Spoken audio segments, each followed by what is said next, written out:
In this video, I'm going to explain this lesson's asynchronous activities. Now, for the general AI activity, you actually have two options. The first option focuses on information literacy, which is the topic we'll be discussing in lesson 3.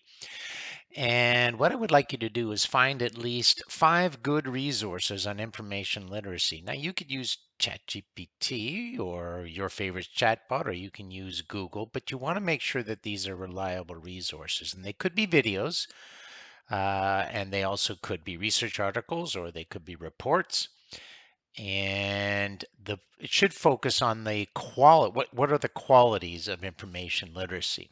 And then you're going to use Notebook LM again and add your 5 resources. Now you can add more in Notebook LM using the Discover feature if you'd like. And then you're going to work with Notebook LM using whatever tool you want. You could use the mapping tool. You can use the brief. You could create an audio if you want. But you want to find at least a list of at least 10 qualities that are essential for information literacy. And you can even ask Notebook LM for these qualities if you'd like. And then I'd like you to open up a Google Doc and have it nicely formatted and create a list, a clear list that you can present in point form. That would be the qualities of information literacy. And then I would like you to reflect on your strengths and weaknesses regarding information literacy. Again, we're going to look at this in next class. Now you're going to go to your student portfolio and use the Gen A prompt to reflect on your experience with that activity.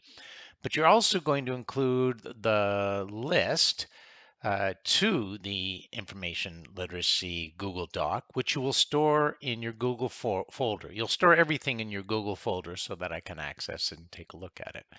And your self-assessment.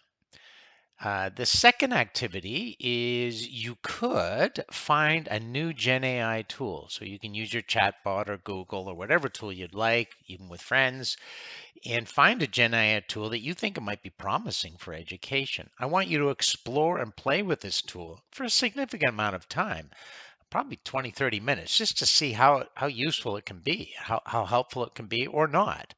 And then I want you to write a one-page review, again in a Google Doc, which you're going to store in your Google folder.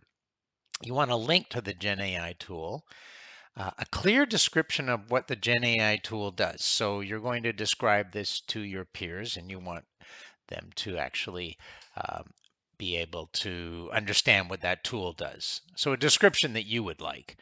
Then give a list of educational benefits, and I think it's best to give concrete examples.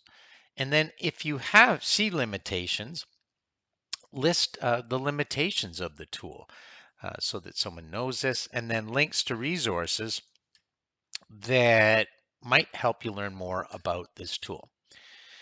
Again, you're going to go to your student portfolio, reflect on the experience that you've done there using the prompt that I give you, and then link to your Gen AI tools and the evaluation and that's it actually. And then don't forget to work on your personal AI project. I would say work at least 2 hours on it. It's a significant project. You have a plan from the last time, so make steady progress on this. And then go to your student portfolio and reflect on the progress that you've made. And then again, comment on your in-class contributions from class and review at least one Gen AI resource and then add it to your student portfolio. Okay, that's it.